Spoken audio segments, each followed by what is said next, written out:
thanks very much for the opportunity to speak to you tonight. I think we had a bit of a communication gap though, because Doug, I think he thinks we're talking about the airport, but I was actually invited to talk about my round the world cruise.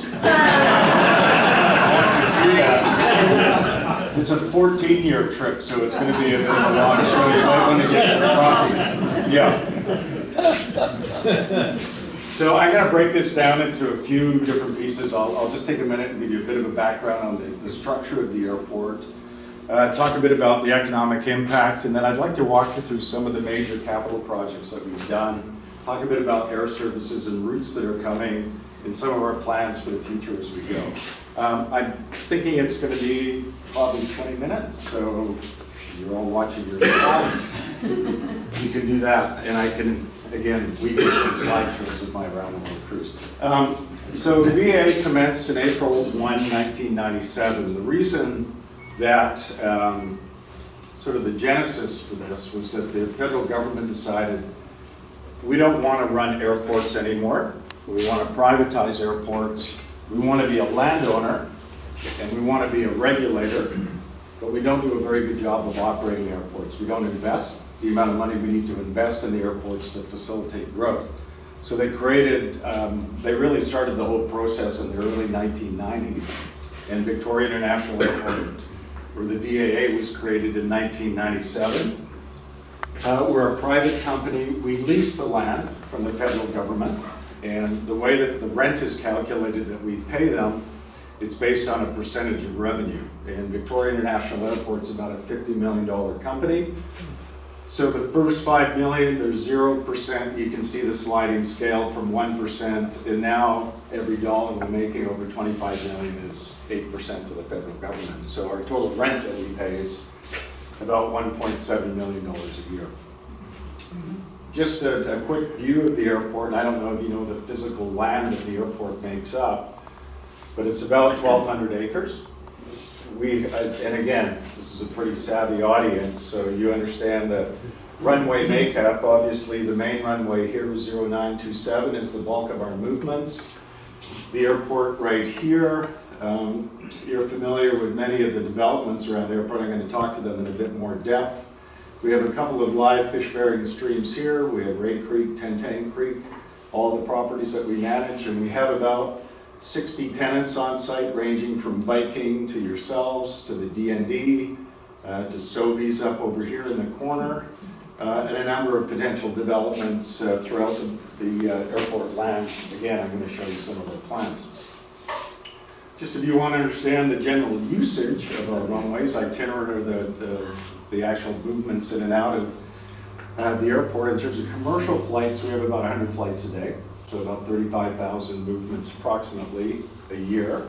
You can see that the bulk of the traffic is using 09, 65% of the landings coming in on 09, and 60% of the departures in terms of 27, 30%, and 28%.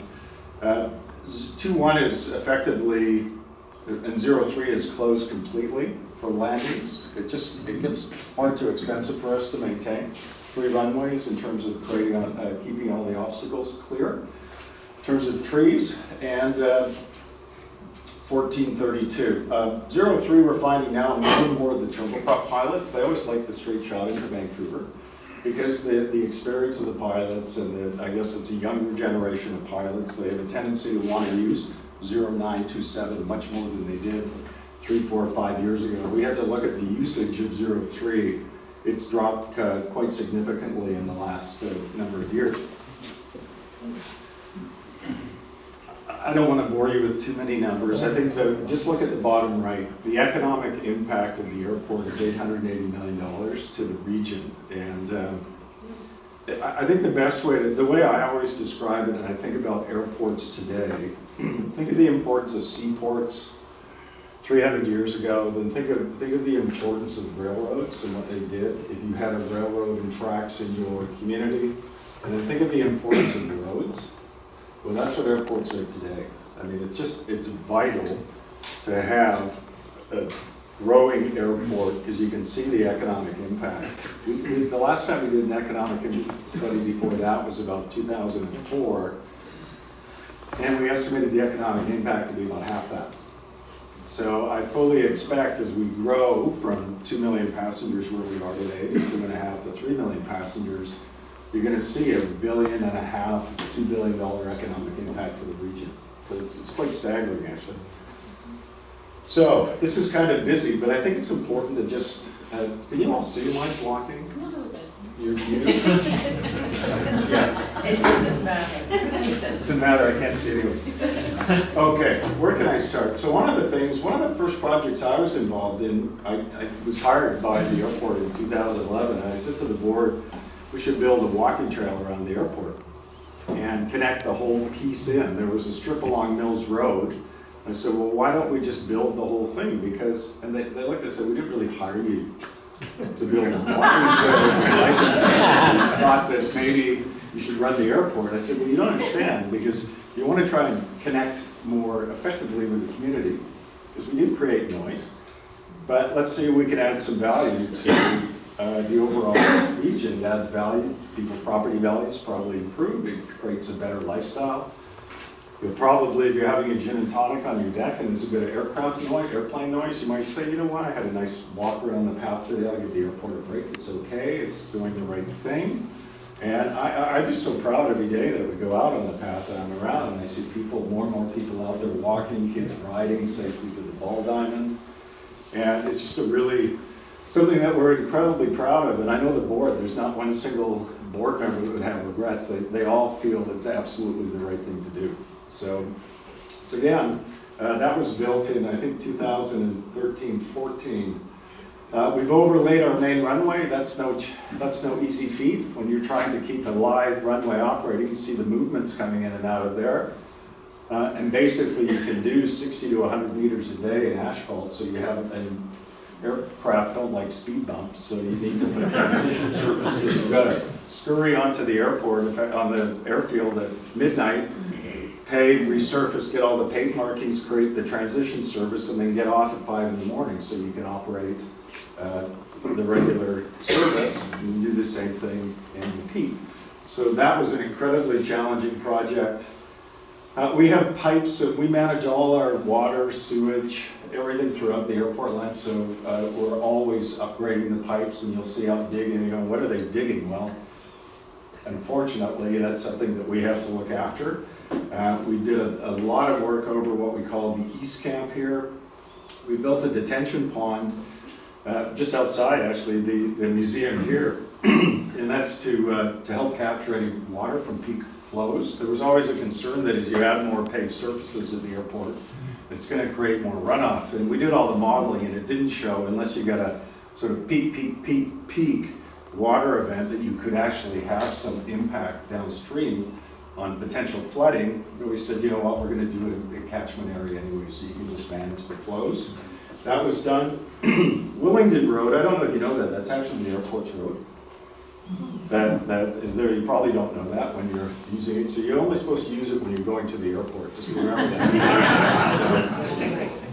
So, we resurfaced that, we actually realigned it in 2014 to create more physical capacity for parking, because parking is growing actually even faster than our passengers. It's quite staggering to me. Whoops. In terms of some of the projects on the airfield, we've overlaid both the runways. 1010 Creek, we have spent close to $2 million on these creeks, Ray Creek and 1010 Creek. And we don't, the one thing our board says is you need to tell more people about this, because it's pretty important work that you're doing. And generally, we don't like to do that. We tend to just, well, let's just do it. And people will find out over time, but we're probably going to have to start telling more people about some of the things that we're doing on the creeks. This is a master plan. The worst thing you can do when you're running an airfield or an airport is start one way and change your mind. It's never a good thing. So we spent a lot of time trying to map out 2 years, 5 years, 10, 15, 20, and they used to call them master plans, because it was more predictable, I'm going to say, in the 1990s or the early 2000s. Now I call them more master notions, because it's very difficult to plan out 25 years, but you do need to map you don't necessarily get the sequence right, but you want to get the direction right, because you don't want to make a move that all of a sudden prevents you from going a different kind of direction. So we've mapped out here over the last, we started this in about 2014, it's just sort of a master plan because our apron was effectively undersized. So because you're on the West Coast, you get a lot of aircraft that fly out overnight park and then want to leave early in the morning. There just wasn't enough physical capacity for overnight parking, so we had to expand. First of all, we had to do the apron, and we had to create more overnight parking out here, so you'll see that on the north side of the apron. We extended it in terms of the taxiways, and we moved the parking orientation out here for aircraft in anticipation of expanding the lower hold room. I'm going to talk about that in a fair degree of depth in a moment. Then the next phase is the airport. We'll see us adding bridges out to the west, and that's how the building's going to go. And the way to think of the building in the long run, it will go, keep orienting west, and about when you get to that cross runway 03, it'll tilt up like a horseshoe. And ultimately, we're going to close 03, and you'll see it, and we'll be able to create more aircraft gating. And this is when you're building for 3 or 4 or 5 million passengers. And then as you think longer term, you're going to take the horseshoe out the other way up into 1432. And that's when you start to get into 8 or 10 or 12 million passengers. I mean, that's 30, 40, 50 years from now. But that's the way to think of how the airport will evolve. So today it's like this, then it'll go up like more of a horseshoe. The lower areas, the expansion, the lower hold room, and has people been through it and had a chance to see it? It was really, the genesis for that was that the turboprop aircraft went from Dash 8-300s to Q400s. And so now you go from pulses of 6 aircraft with 50 seats to 6 aircraft with 80 seats. And you can do the math, but guess what? You need more seats for the people in the airport. It got incredibly congested, and we found pressure at peaks and pulses of the day. Certain times the airport's empty. Other times it's just bursting right at the seams. And the challenge in airport management is how do you build to manage the peak without overbuilding? You want to be just ahead of the demand curve, but not way ahead. It's just the worst thing you can do is overbuild. So the big things that changed here, this is where the building used to end, and everyone would funnel out the north end of the building and find your way, hopefully, to the right aircraft. Yeah, exactly. Not the most efficient way to design an airport, or the safest way to move it into live operating aircraft. The operating principle here dedicated 1 aircraft, 1 gate. And so it's just much more intuitive to get the aircraft closer to the building. It's the next best thing to covered walkways. People say, well, I don't have covered walkways out. Well, it gets very challenges for clearing snow and operations and things of that nature. But we brought the aircraft much closer, and we've effectively doubled the size of the seating. So here's the building today. It's a 60-meter expansion out to here. It's about a 20,000 square foot expansion, and there's the building itself out here. This is a time-lapse video that unfortunately doesn't run. It's really neat, and I'll just tell you, it doesn't work, but it's just a time-lapse. We actually started the project, the planning for it, we're not complete yet, 2016, so we had an idea. 2017, you work through all the architectural, all the engineering, all the feasibility, and then finally come up with a dollar amount, take a deep breath, present it to your board, it's approved, and we actually started the project in January 2018. And so this actually shows the project right up until completion of this phase 1 in September.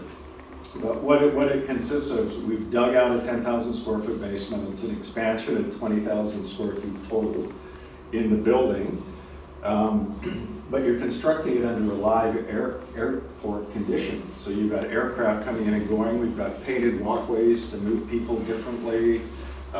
You have areas that you have to set up. You have to have security and escorts all the time. You can't just have construction trades walking behind security back and forth. So it's incredibly complicated as you work your way through the project. And this would just show you quickly, I wish it went that fast, but that's the finished product, and something that will probably last us a good 15 years in terms of growth. some of the things we do, we like to bring in more of a local flavor. So instead of going more with the national food franchises, we brought in the local company they're over on Mount Newton Crossroads, so it's about as fresh, and they roast their coffee daily, and they just drive it over to the airport. So it's kind of neat, we like that local flavor. And if you're gin drinkers, we're creating one of the first distilleries in the airport. That will be opening in May of this year, and so it's the Victoria Gin. So you buy yourself a bottle every time you're through the airport. Okay. There's a new art piece. We generally give 0.5% of every capital project and donate it for the arts. That's a board policy that we have. And you know, at first when I joined the art project, I thought that's maybe a bit rich, but when you actually think about it, I'm really glad that our board had that policy, because you sometimes go, well, that's an easy one to cut, but it's a very important one to do. And so we brought in a piece, it's coming by an artist, local artist named Charles Campbell. And he's creating, we'll be hanging that, I got the exact date, but it's probably in the next month and a half or so. It'll be quite a stunning feature, and the idea is to show sort of the transition. An artist can describe it much better than I can, but it's the transition between future and past, which is kind of the metaphor for what being in an airport is. You're at a transition point. So to stop and reflect and kind of think about where you've been and where you're going. I showed you the airfield expansion. This sets up, you have to do these things in advance of the next move. So I told you we'd be adding 2 more bridges effectively to the west, but you have to build the concrete before the aircraft, so the aircraft can actually park there. So we've taken this piece right out here. It's a large swath of land that we've created. We've actually had to take a viewing area on Hamburger Hill, and we've reoriented. If you actually walk around the area, you'll see a new seating and viewing area that we've created for the vistas out of the airport. It's actually quite nice. So this project was just completed in late 2019. And this is an interesting one. The tower have been asking us, since I've been there, it's probably been even longer, to extend our main taxiway, Echo, to the button of 027. And the reason they wanted us to do this, because the aircraft, commercial aircraft, come here and then they do a backtrack and a U-turn. And that slows the move. It effectively turns a runway into a taxiway. I don't like runways to be taxiways. It's much more efficient for the carriers to do that. And here we are. We've spent $4 million to do that for no real benefit for the airport other than for the tower movements. And guess what? They knew going into it they'd have a couple of blind spots, and they can't come up with a camera solution to make it, I mean they can, but they want to spend $300,000 in cameras. And we're going, you should be able to put a couple of video cameras in for, I don't know, $10,000. So we're working with Nav Canada, and hopefully we'll come up with a solution, because it's incredibly frustrating. Yeah. This is the taxiway extended itself. You'll see that, and you'll probably see some piles of, how do I describe it? Soil. Soil mounds. Berms. Soil berms, yes. So whenever we do these construction projects, you have 2 choices. You can either truck the soil off the land, which isn't really environmentally friendly, and it's quite expensive, and you can take it up island, or you can take it out to the dumps. Or you could repurpose it, and so we tend to stockpile it. And we've done this on many projects. So we actually took a bunch of soils and took it over across to the north side of the airfield, and we repurposed 10 acres of farmland and just made it much better soil. The soil that you're seeing out there, we're going to be using, there's some pilots in the room, I'm sure. There's runway and safety areas have to be expanded at the end of each runway. And so we're going to be using that soil in 2021 at the end of each runway. So it'll be more efficient for us to do that. But we're going to have to find a way to lower the mounds a little bit. I think they're just a little too high. Parking is a big area. You'll see it just keeps growing and growing. People always say to me, why don't you build a parkade? Well, a parkade costs about $75,000 a stall, and a surface lot costs about $9,000 a stall. So that's a starting point. And you look at the operating cost of a parkade, And then I go, you tell me the future of driverless vehicles. What's going to happen in 5 or 10 or 15 years? Are people even going to be driving and parking at the airport? I don't know. But I sure wouldn't want to be building big, expensive concrete infrastructure when there's that kind of uncertainty. So that's what we do. And the one thing that we're very proud of is the amount of green space that we put into our parking lots. Not only is it more aesthetically pleasing, but in keeping with the impression you want to make as much as you can in a parking lot for people in Victoria. This treats all the rainwater and surface water before it enters the ecosystem. So it naturally treats it and pulls out all the contaminants and treats it through the vegetation itself.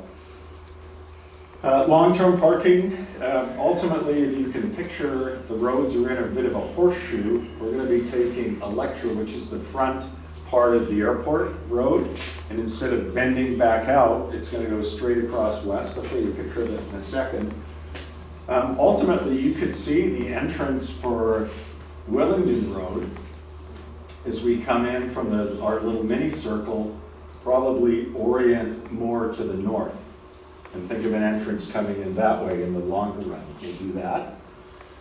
We have to deal with the transportation Ubers and the Lyfts. They're all coming. They haven't got licensed yet. And we still have to find a way to get better bus service out here. That's a big demand for us. I mean, I know the CEO of BC Transit is a good friend of mine. I mean, we speak regularly. And they can't find an economic way to do it, but I think it's going to come. I really do. I talked to iSharing, so that's what I was talking about in terms of the road today. Comes out here. You know, ultimately you have to, this road will probably come in more this way. You can picture that. I'm sorry I didn't bring a picture of that. There, and then ultimately out here. I mean, this isn't tomorrow, but that's just us thinking about more for the future. Land use. We follow municipal zoning, and yet we don't, in a way. We have our own zoning and our own, so things are zoned specifically to save the airport from itself in some ways, so you don't build a commercial development and all of a sudden go, that's actually where the airport had to go in future. So you'll have zoning for aviation, and the different kind of zoning you'll have is aviation services or business park or commercial area right here. This is for reserve for future growth out here, and some industrial there. So those are the uses. We work very closely with the municipality, as both of North Saanich and the town of Sydney in terms of development guidelines. We have development accords with them, and so the relationship is very, very good. Some of the projects that we're looking at, hopefully over here when the D&D site comes back to us, there'll be some opportunities to reorient Kitty Hawk Road and create a whole sort of waterfront or airside development, which is really waterfront in the aviation world. We're going to go back and look at a commercial development here, right at the corner of the highway. We're working on a couple of developments right in here. We've got exclusivity agreements with companies there, and we have exclusivity agreements with companies here for future development. And the only one I can tell you specifically is the Western Canada Marine Spill Response Group, which is right here, which is with the pipeline group that will be the first responders for to be out on the tankers, and they're setting up all up and down Vancouver Island. This is a bit tricky to see, but this is Victoria, and all I want to show you is that the dark bar is the last 5 years. You won't know the code, some of you may. Regina, Kelowna, Edmonton, Calgary, Montreal, Saskatoon, Toronto, Billy Bishop, Quebec City, and Toronto. But the main thing is that our dark bar at Victoria is one of the highest in the country. So we're one of the fastest growing airports in Canada over the last 5 years, until 2019. And what we found, the seats went up, up, and up. Then all of a sudden, United Airlines decided the economics of Victoria, San Francisco just weren't what they used to be. And they had a higher and better use. And airlines are, I mean, I worked in that industry a long time, and they're very, it's about the numbers. And if the numbers are going to be better somewhere else, they're not in it for charity necessarily. They may stay there strategically for a while, but if it's not cutting what it needs to do, They had the wrong aircraft, they couldn't overnight. I mean, the best thing, they could have overnighted the aircraft and got out in the morning. The Victoria market could have gone down to San Francisco and come back in the evening. They just couldn't make that work with crews. Plus they had the wrong RJ aircraft on there. They needed to really have the Embraer, but the 75-seater, but they're just too much in demand in their system. I have been talking at length with United, and we think the next logical one for them, if they come back in here, would be Denver, which is a really good hub throughout the central US and then beyond to the East Coast. And then Delta came in 2016, and they just lost about $3 or $4 million on the route last year's service, which is just too bad. Because I thought with their partnership with WestJet, they'd really start to grow, and we'd see that, but they ended the service. So that was a big hit. The other big thing we had was the 737 MAX grounding, and that took a lot of capacity out of the Canadian marketplace. So routes that we had coming or service that we had coming, all of a sudden aircraft types got redeployed. So we would have a 767 potentially coming in. It got taken and flown to Portugal instead, and we got a different kind of aircraft substituted because Air Canada had to work their fleet differently. So Boeing's got a long road ahead of them, a big long road ahead of them, and it's probably not going to be till September till these 737 MAX aircraft are going to fly again. And I bet there's many in the room that won't be that confident getting on it until, but they'll actually be, I'm quite certain, the safest aircraft on the planet when they're certified. But that's one thing for the testers to tell you that. It's another thing for the consumer to get their mind around this is being grounded for 2 fatal crashes. So our passengers actually dropped in 2019, but I'm actually optimistic looking forward. We have daily Montreal service next summer with a 200-seat aircraft every day in and out. That's a big move from Air Canada to move off the Toronto hub. They've always filtered everything through Toronto, and for them to bypass it and fly into Montreal. Partly because Toronto's getting saturated, and partly because Montreal is becoming a really big international hub as well. So it just as a tip, if a great way to get to Europe is through Montreal. You might not necessarily think that, and to Africa. It's a great routing through there. The 767 Air Canada has told us that's actually going to be back in service. That's a 300-seat aircraft coming into the airport every single day. That's big capacity left on Toronto. And Swoop is a low-cost carrier that WestJet created in anticipation of all these startup ultra-low-cost carriers. Swoop have been incredibly successful. Once they come out, and if they can make the Winnipeg service work, I'm quite confident they'll start to build out more services on Vancouver Island to markets like Las Vegas and to Phoenix, and then other markets in Canada too, but we'll see. We've also added a number of Mexico destinations, and now we have 6 nonstop flights, or 6 nonstop markets that are served, whether it's Ixtapa and Mazatlan are the newest ones, in addition to Zihuatanejo, Puerto Vallarta, and Cancun. And then some of the markets here that I would like to see come back, I'd like to see the Hawaii. One of the things when WestJet Encore started, this is going to be really good. It's also going to be different because they fly a turboprop every single day. And now they went from 0, they didn't even exist, the Q400 WestJet Encore. They went from 0 flights a day, or non-existent, to 14 flights a day out of Victoria. But now instead of flying nonstop to Hawaii, they'll connect you into Vancouver to fly on WestJet to Hawaii. So that's why some of those seasonal services that we had once or twice a week to Phoenix and markets like Honolulu and even Las Vegas disappeared. So, you know, it's a good thing that we had Encore come in, probably on balance, but it's still like a cake and eat it too. So we'd like that other service come back, and we hope that it will. And I think Swoop's a good likely candidate to bring that back in. Most of you are, I imagine many of you are enthusiasts about sort of aviation in the industry. And one of the things that just sort of caught us completely off guard, that I think maybe caught the oil and gas industry off guard 3, 4, or 5 years ago, was that all of a sudden a product that was sort of coming out of the ground that was making Alberta fairly rich and Norway rich and the Middle East rich, other oil producing companies, became somewhat of a vilified product. Not to all, but to many. And we've seen something emerging called flight shaming that's happening in now globally, where people are saying, if you fly, you're destroying the planet. And I think that's a little harsh, and I think the issue, we all have to step back and think about the economic benefit of aviation, the social benefit, and how it effectively has changed the world, really in only 100 years. I think we just can't, I know I'm probably preaching to the converted, but we cannot lose sight of that benefit. And in my mind, the enemy is not flying. The enemy is carbon dioxide. And so if that is a greenhouse gas, we have to find a way to create more sustainable flying. And I think that's where the discussion should go, rather than that simple binary choice, don't fly, save the planet. I think there's something a little more sophisticated than just that.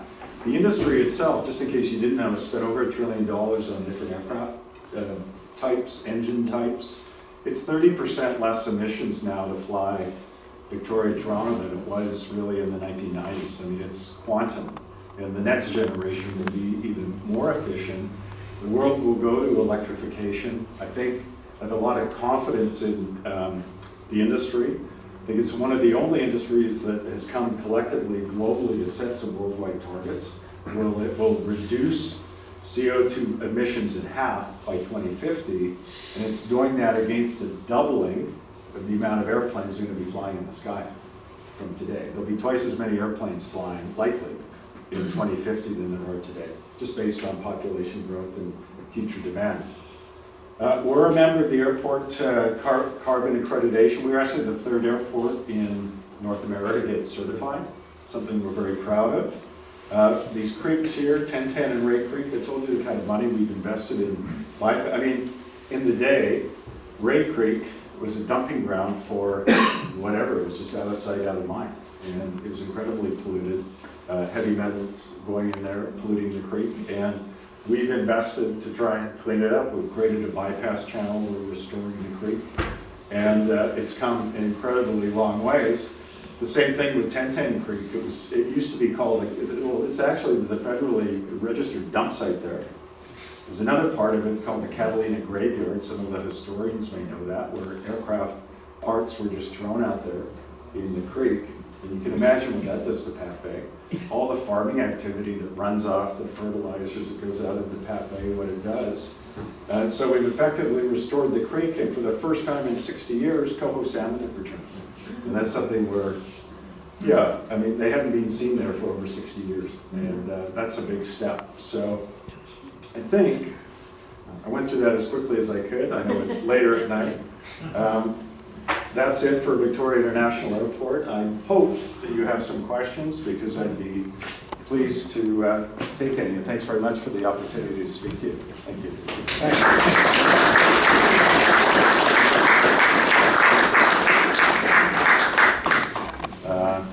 No. He told me what question he was going to ask me. Yes. Just a quick question. I live, I guess, under 03. You're saying you're going to close it possibly? I'm down by Roberts Bay, which is the approach. So are they going to shut down 3 altogether eventually? Well, when I say eventually, it'll be quite a number of years. Yeah. But really, when I look at how the airport has to grow, remember I showed you the utilization of the various. It doesn't add a lot of capacity to the area in doing that. So yes. Yeah. Okay. You were talking about Hamburger Hill. Where is that? Oh, it's on the, probably just on the west side of the airport, on the southwest corner, just past the parking lots, the most westerly part of the parking lots. Okay. It was a great viewing spot. So. There's a little side turn-off road and off. Yeah. See it there. Right there. Sorry. I was just wondering, is there any plan for an extension of runway 0927? Yeah, possibly. When I joined the airport, I found that a really interesting discussion, because it was really a discussion about build it and they'll come. And I also started looking, because I remember talking to the board and said, you know what, I don't think if you build it, they'll necessarily come. And in fact, let's understand what the marginal advantage is of extending both ends. versus one end versus the other, and it's not that great. If we do anything, it'll be westerly, just the west end of the runway. And because the topography on the east end is much steeper, it'll probably take 3 years to do, whereas you could do the west end fairly easily. And the advantage of doing both, it's not worth it. There's not big demand for long-haul international flights, and the final thing I'll say is that a 787 aircraft can fly pretty much anywhere to its range off the runway today. Okay, We don't need more length. So Aircraft technology and engine power So has changed. 787 is able to do long haul. fully- Yeah, it could fly anywhere in range. Yeah. Yes. Okay, how did Prime Minister's Trudeau plane get damaged? That's the bus driver. Yeah, well, that wasn't it wasn't our airport. It was the private, well, no, it was a tenant of ours. Seriously, it was at the Shell Aero Center. And, you know, the Wilsons, I don't have a full debriefing on it. I talked to the Wilsons group, and it was, you could call it human error, but it just effectively wasn't paying attention and drove underneath. Now, the bigger question to me is, how was he actually driving there at the level of supervision to do that? But how's that for a vague answer? It's an MVP driver. Andrew Shear driving. At the back there. Would YYJ to Lethbridge ever happen, and is it feasible? Yeah, there's a company called Enerjet, which is one of the ultra low-cost carriers. They're actually, the only small detail that they actually, the aircraft they're going to start with is a 737 MAX. So that's delaying their startup plans. But I think Lethbridge, in those kind of markets, they're going to look seriously at. So, yeah, not a big market, but I think it's possible, yeah.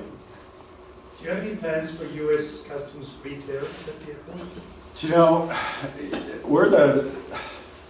it's so expensive. It's probably a $90 million build out because people always, I don't think everyone understands what you have to do for pre-clearance. You need a dedicated check-in area, separate. You need a separate pre-board screening area. You need a customs Canadian Border Patrol to clear you to go in fully paid for, and you have to have policing around the clock at the airport. So the annual operating cost is probably $12 to $15 million additional for the airport to do that. So $90 million to build out, another 12 to 15 million operating cost. And let's say we move, say, 300,000 people total in and out. So that 150,000 people, somebody's got to pay. So that's probably $100 more on your ticket. So it's hard, and the model today is really hard to justify. I hope they find a better, cheaper way to do that with biometrics and clearing and commingling, and it would make a big, I think it would help. I mean, the carriers aren't lined up saying if you had pre-clearance, we'd fly.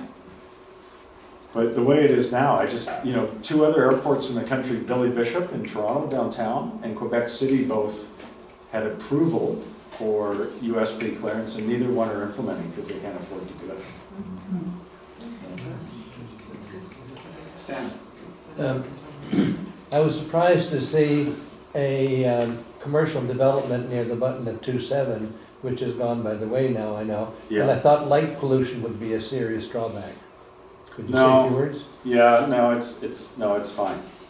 There, so I can't pull it up here. No, I mean, we've done all the modeling. We've gone through Transport Canada and haven't been concerned with a kind of development we would look there would probably be quite a bit smaller than that one too. That site was looking at all 10 acres. We might look at maybe half of that. So you go along. Are we going to be able to get a Nexus recovery here so that we Yeah. don't have to go to Vancouver to get it? I don't know. Yeah. Sometimes they go on the road more, Yeah. but I don't think they have plans right now for that. because it is a bit of a pain, isn't it? Yeah. Right. Keith? Could you talk a little bit about how you're connecting with the regional transportation planning initiative that's underway in terms of highways and public transport and all the things that we complain about providing access to the they're pretty silent on aviation, and they're pretty silent on marine transportation, which are two pretty vital things when you're on an island. I've read the reports, and they sort of focus on Highway 1. And the one area that caught my attention was they really want to improve the corridor on 17, and they really want to step up transit on 17. The thing that I keep hearing over and over again from the transit group is that all the airport services need a point beyond. So I go, well, how about Swartz Bay? But then the other thing that happens is every time you come into the airport, this is what they tell me, it takes sort of 5 minutes out of the schedule. It doesn't sound like much, but if you do that 20 times a day, that's almost 2 hours of utilization of a nonstop bus, let's say, done. So I saw the first level of report. We haven't been, quite frankly, very engaged at all in the discussions with the provincial government on that. But we're going to be engaging more in discussions. I meet regularly with the CEO of Ferries and Transit. We meet about every 3 months to talk about transportation issues. Is there anything in particular you had in mind or that you would like to see? I have heard people talking about and proposing much more of a transportation hub centered around the airport that might even include ferry services from Pat Bay, that kind of thing, you know. Yeah, no, I've talked about, you know, we've had people talk to us about sort of a ferry service in and out of Pat Bay. I don't think that's necessarily the best location for it. It's a bit challenging in the tidewaters. I've said to ferries, you know, you should seriously connect in Swartz Bay and across into the Cowichan Valley. I mean, to me, that's the most logical thing. You've got the infrastructure on both ends, build it in, and we can connect in with ground transportation. Even if it's a passenger-only service on the ferry. So that's what I'd like to see. Yeah. Right, Dr. Sid? Thanks, Yep. Mr. Dickson. Two brief comments and a stupid question. First comment, thanks so much for the flight path. It's great. Yeah. Second one is, maybe a lot of people don't know that you practically gave Jubilee Park to North Sandwich, and that's another feather in your cap. And my question, you mentioned, you said... Well, it's $1 a year, a cup of coffee a year, I think. Which, by the way, I had a cup of coffee, I didn't know it was $1, I just helped myself back there. Before I leave, I owe you $1. Free for the speaker. When the DND comes back to us. Pardon me? When the DND comes back to us, that's what I thought I heard you say. Yeah. What is that? I'm sorry, I wasn't very clear.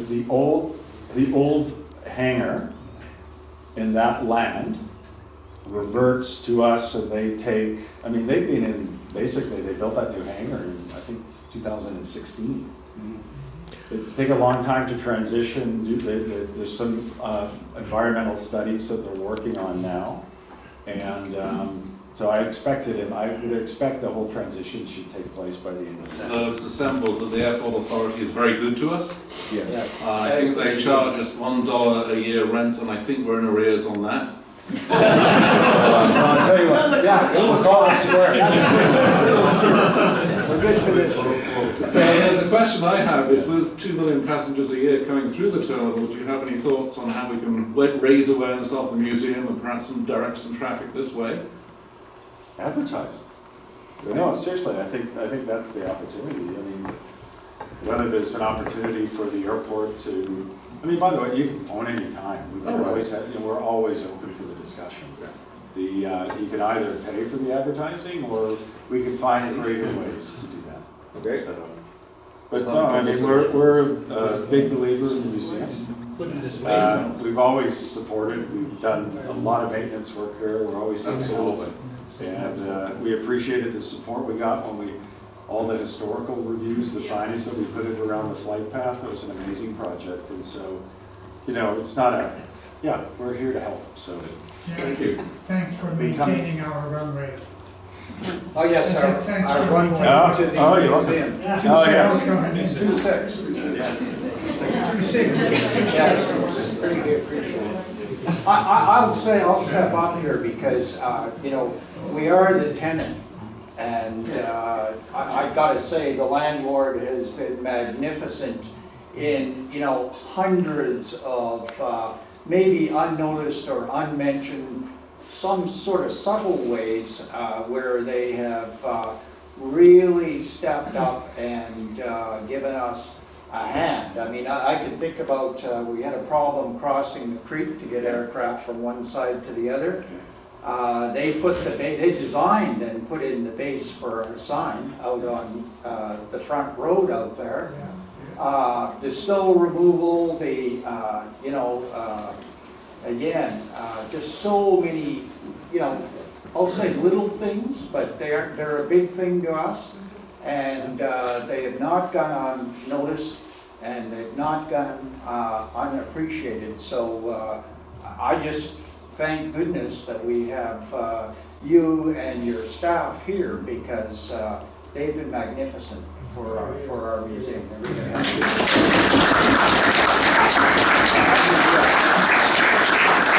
What we have here, we have a little traditional parting gift. Only it's been upgraded. It's a bottle of fermented grape juice. Beautifully gift wrapped, not by myself, but we won't mention who. We know you're a busy gentleman. We know the airport calls you into all kinds of things for all kinds of reasons. Sincerely, we really appreciate you coming out tonight. It's my pleasure. Taking the time and talking to us, because we really appreciate what you did for us.